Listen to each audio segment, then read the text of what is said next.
Welcome to the Deep Dive. Today, we're jumping into something really fascinating, actually. It's a document you might not expect.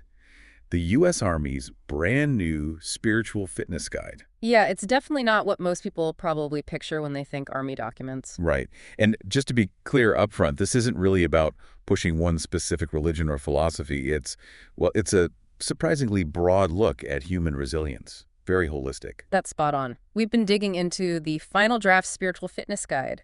As of 2025-0630.pdf, it's quite comprehensive, coming straight from the U.S. Army Chaplain Corps. And our mission today for this deep dive is basically to pull out the core ideas, maybe some of the surprising insights too. Exactly. And then kind of unpack how these concepts, develop for soldiers facing some pretty extreme challenges, how they might actually apply to your life, your challenges, your goals. Yeah, how can we use this? And here's the big question we're circling around. How does an organization like the Army, build for combat, for readiness, how does it leverage something called spiritual fitness? And what can that teach us, right, about thriving in our own lives? The guide has this motto that just cuts right through. Purpose leads, strength follows. Purpose leads, strength follows. I like that. It makes you wonder why they put such emphasis on something that seems, kind of intangible, like the spirit.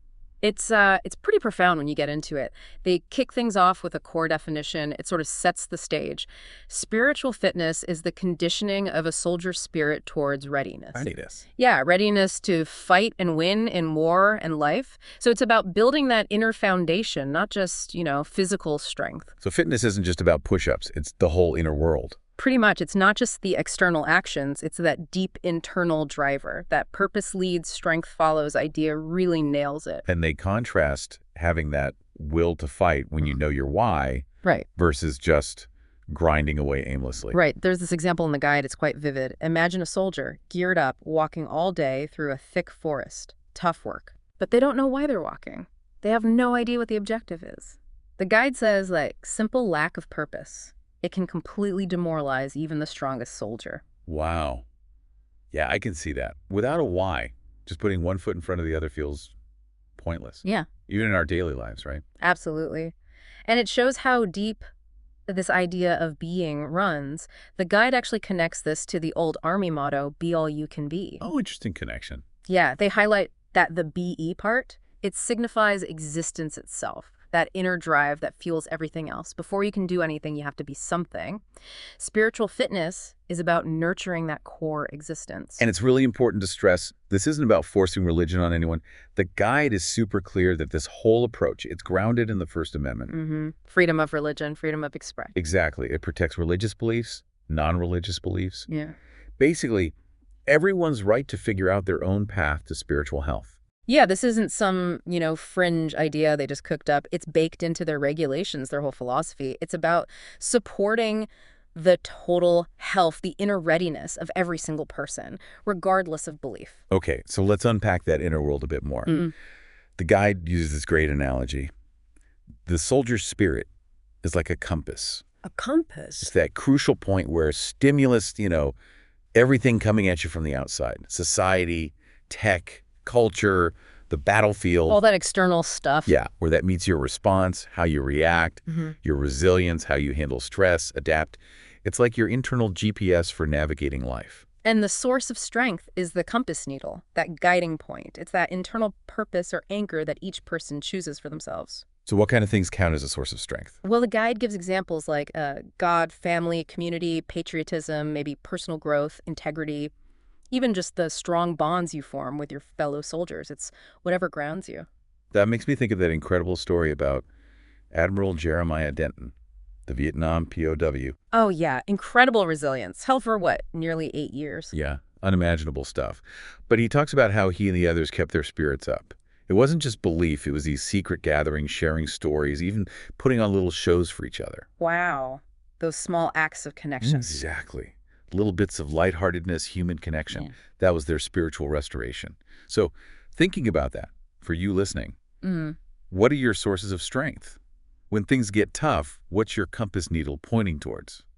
And the guide breaks that spirit, that compass, down further into 3 main parts: consciousness, creativity, and connection. Consciousness, creativity, connection. Okay. And then there's an inner ring on this compass. Emotion. Emotion kind of binds these three together. It shapes how we respond through, emotional expression, EQ, emotional bonds. It's the fuel, really. That makes total sense. Emotions drive so much. Okay, let's tackle that first one. Consciousness. How does the guide define that? Pretty straightforward, actually. Consciousness is just being aware. Aware of your thoughts, your feelings, what's going on around you, and being able to evaluate them. Basic self-awareness. Got it. And purpose fits in here, right? Back to the motto. Absolutely. Purpose is fundamental to consciousness. You need that why. The guide even brings up the Charge of the Light Brigade, 1854. Oh, the Tennyson poem. Into the Valley of Death. That's the one. Yeah. Tragic, massive confusion in orders, no clear purpose for the charge, and devastating losses.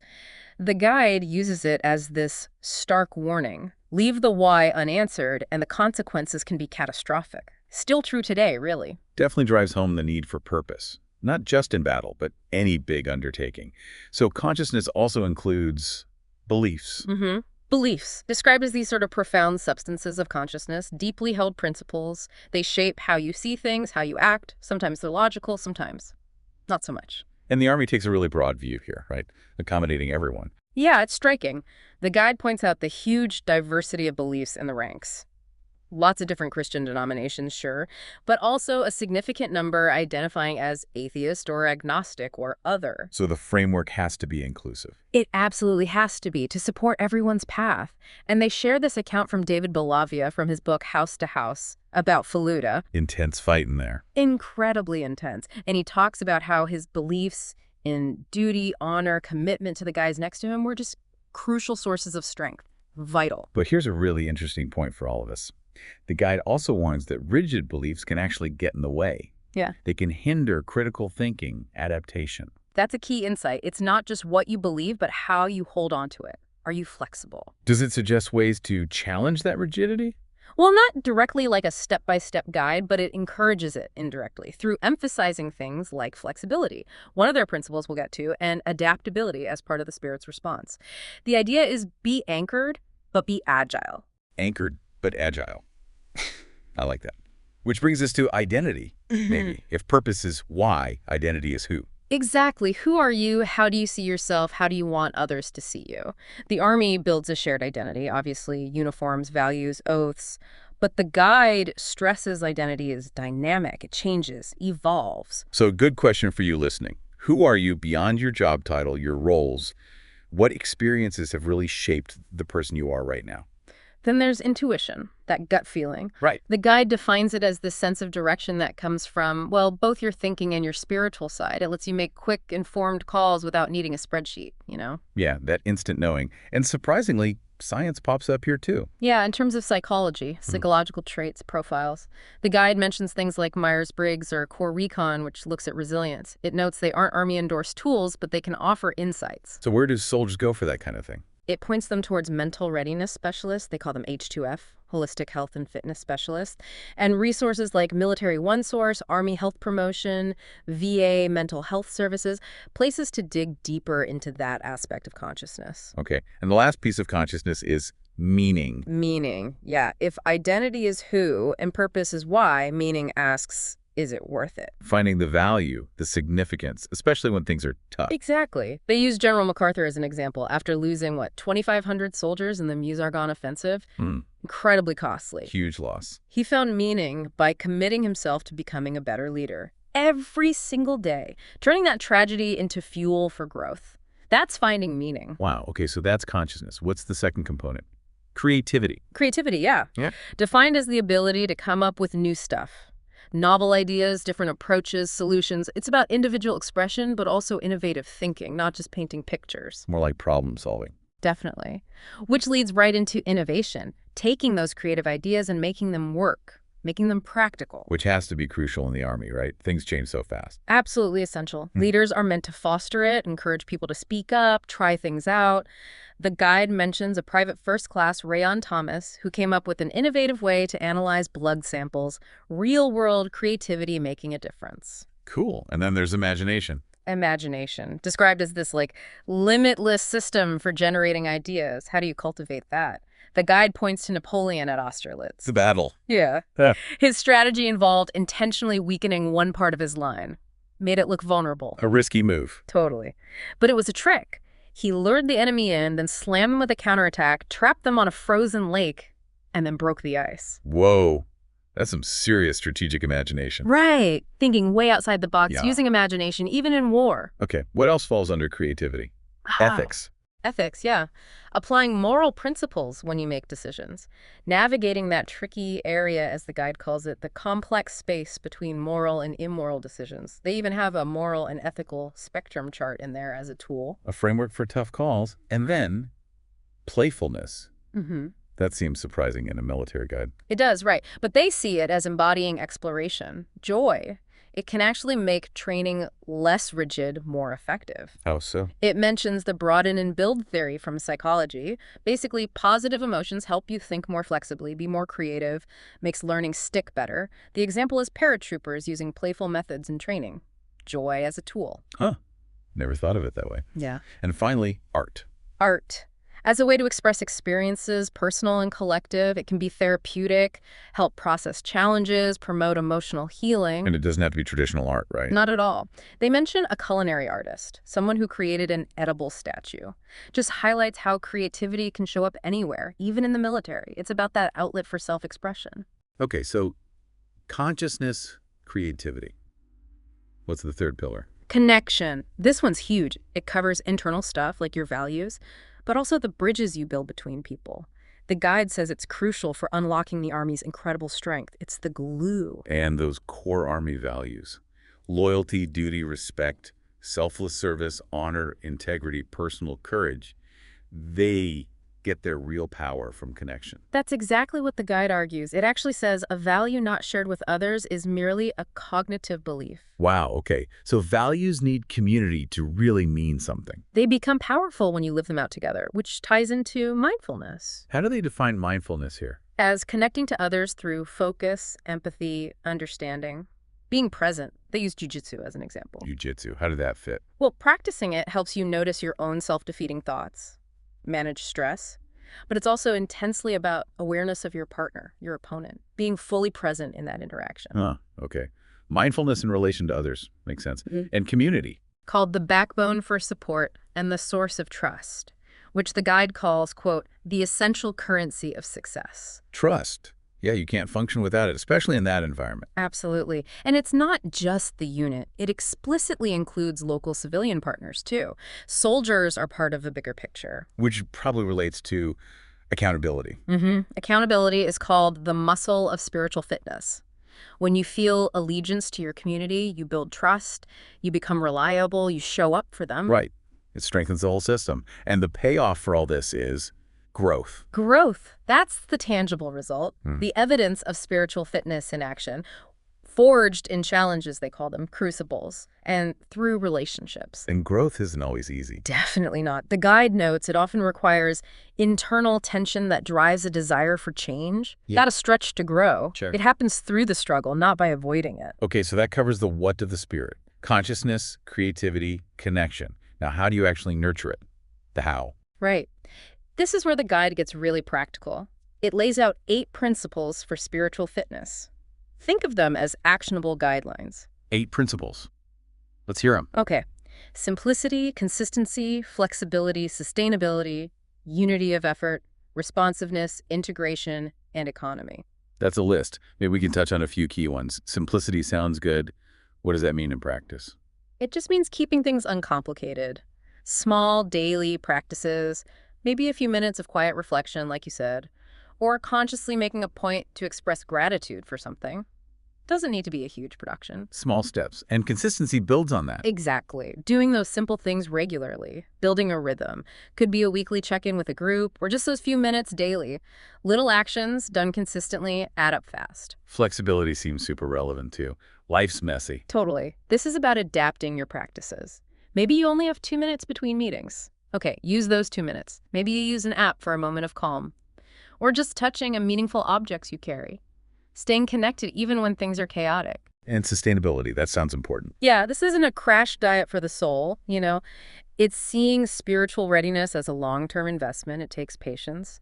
It means setting up support systems for the long haul. It's a marathon, not a sprint. Unity of effort. That sounds like the community piece again. It is. Community and accountability working together. Maybe small groups keeping each other on track, spiritual workshops, things like that, supporting each other's growth. And you said responsiveness is key. The guide calls it the most important principle, actually.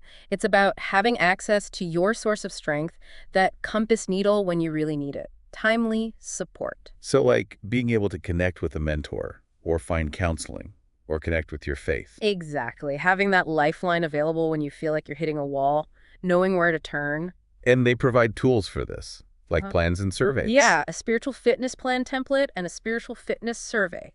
Practical ways for soldiers to assess where they are and plan how to apply these principles. It's very structured. Okay, structure helps. This leads into the stages of spiritual development, right? Like a roadmap. Kind of like a roadmap, yeah. The guide calls it a litmus test for the journey and even a metric for unit readiness. It helps people kind of look in the mirror, see where they are. How many stages are there? 4 main stages. And each one has a corresponding role for leaders to play in helping people progress. Okay, stage 1. Stage I is external to me. This is where someone feels kind of disempowered, like life is just happening to them. They don't feel much control. That sounds like a tough place to be. It is. The guide actually warns this stage has the highest risk for bad decisions. The leader's role here is teacher, providing the basics, being patient, offering resources, just getting them started. Then what's stage 2? Stage 2 is agency by me. Big shift here.